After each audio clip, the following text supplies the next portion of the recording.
საკონმოქმედო ფონდი ქართუს ანგარიშები გასაიდუმლოებულია, თუმცა სხვა კომპანიების აუდიტებით ირკვევა, თუ რა საქმიანობას ეწევა ფონდი. სწორედ ასეთი აღმოჩნდა ტურიზმის განვითარების ფონდის აუდიტი, სადაც გაირკვა, რომ 452,074,000 ლარი 2024 წლის დასასრულს ფონდი ქართუსგან ამ ჯგუფის კომპანიებს ჰქონდა სესხად აღებული.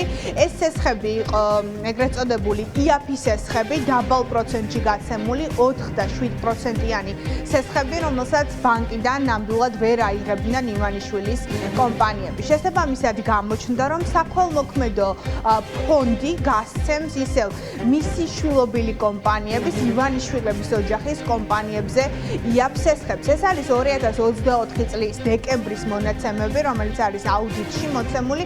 უცნობია 2025 წელს მაგალითად რაოდენობის სესხები ჰქონდა გაცემული ფონდ ქართულს. მკვლევარებს უჩნდებათ მთავარი კითხვა, საიდან მოდის საერთოდ ეს ფული 2024 წელს, როდესაც უკვე ივანიშვილი საუბრობდა და წუხდა მის ფინანსურ კრიზისზე და გაყინულ მილიონებზე, საიდან მოვიდა საქველმოქმედო ფონდში 452 მილიონი მხოლოდ IAP-ის სესხებისთვის.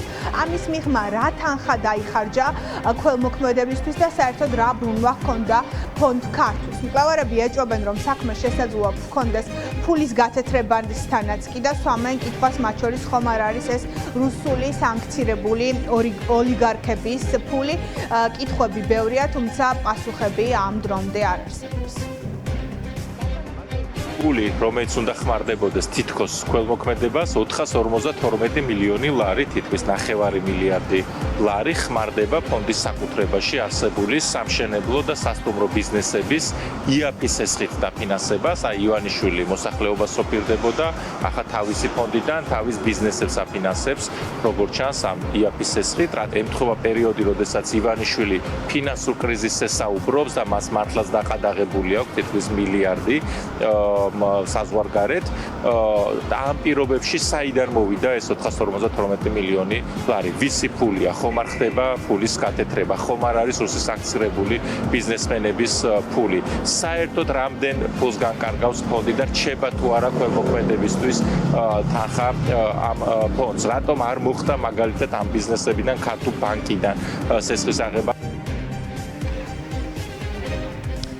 ისევ კომპანიების აუდიტით გამოჩნდა რა თანხებია გაცემული. ერთ-ერთი კომპანია ივანიშვილის, რომლის სახელზეც ფონდმა გასცა თანხა და IAP-ის სესხი, იყო პარაგრაფი სასტუმრო თბილისის შუაგულში 2024 წლის ბოლოს მონაცემებით 61 მილიონი იყო IAP-ის სესხის სახით გაცემული სწორედ პარაგრაფზე თბილისის ითის ჯგუფის კომპანიებზეა საუბარი. ბუნებრივია კითხვა არსებობს ფონდ ქართულში, საიდან მოდის ეს სახსრები და როდიდან გადაიქცა საქველმოქმედო ფონდი IAP-ის სესხების გამცემ ორგანოდ. სწორედ ამ კითხვის დასმა ვცადეთ ქართულ სამეთვალყურეო საბჭოს თავმჯდომარესთან ნატო ხაინდრავასთან. ქალბატონო ნატო, საქველმოქმედო ფონდის სესხების გამცემ ორგანოდ გადაკეთდა ქართულზე მაინტერესებს სესხებს როდიდან გასცემს?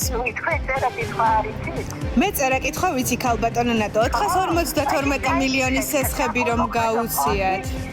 ნახეთ საქველმოქმედო ფონდი რა ფუნქციას ათუღებს, ეს უნდა იცოდეს და საქართველოში გასაკეთებს ჩვენი საქველმოქმედო ფონდი უნდა იცოდეს. IAP სესხებს გასცემს საკუთარ კომპანიებზე ბატონი ბიძინა?